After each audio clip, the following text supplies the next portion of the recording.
Hello, this is Ron Paul with your weekly update for June 7th.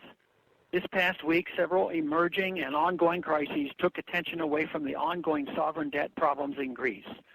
The bailouts are merely kicking the can down the road and making things worse for tax-paying citizens here and abroad. Greece is unfortunately not unique in its irresponsible spending habits.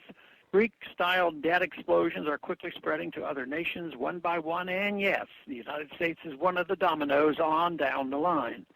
Time and again, it has been proven that the Keynesian system of big government and fiat paper money are abject failures in the long run. However, the nature of government is to ignore reality when there is an avenue that allows growth in power and control. Thus, most politicians and economists will ignore the long-term damage of Keynesianism in the early stage of a bubble when there is the illusion of prosperity, suggesting that the basic laws of economics had been repealed.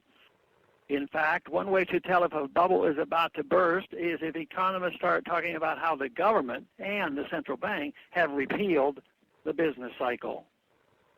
The truth is, the laws of economics are constant and real, no matter how inconvenient they might be to politicians and bankers.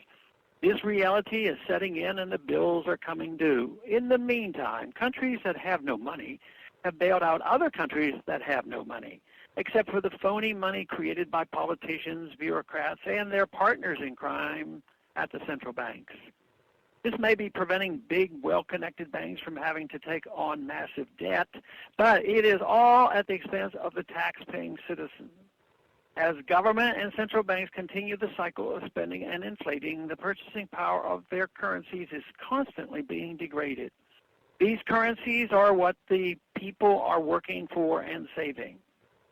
This inflation guts the savings and earnings of the people who have very limited options for protecting themselves against these ravages. One option is to convert their fiat currency into something out of reach of central banks and government spending, such as gold or silver. It is fairly typical in the midst of economic crises like these for gold to come under attack by Keynesian economists and their amen corner in the media. The arguments against gold are usually straw men based on a fundamental misunderstanding of the purpose of buying gold. Gold is not a typical investment.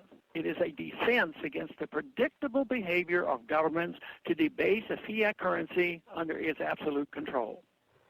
The people who run the printing presses have trouble shutting them off. In order to limit one's exposure to this reckless behavior, it is wise to exchange unsound assets for sound ones.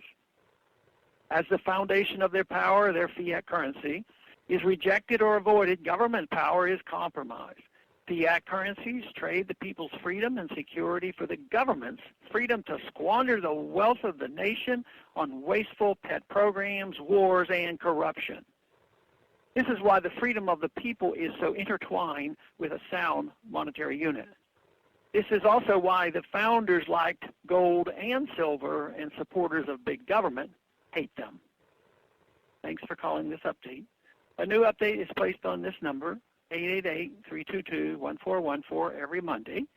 The written text can be found on my website, www.house.gov/Paul, under the heading Texas Straight Talk. Thanks for calling.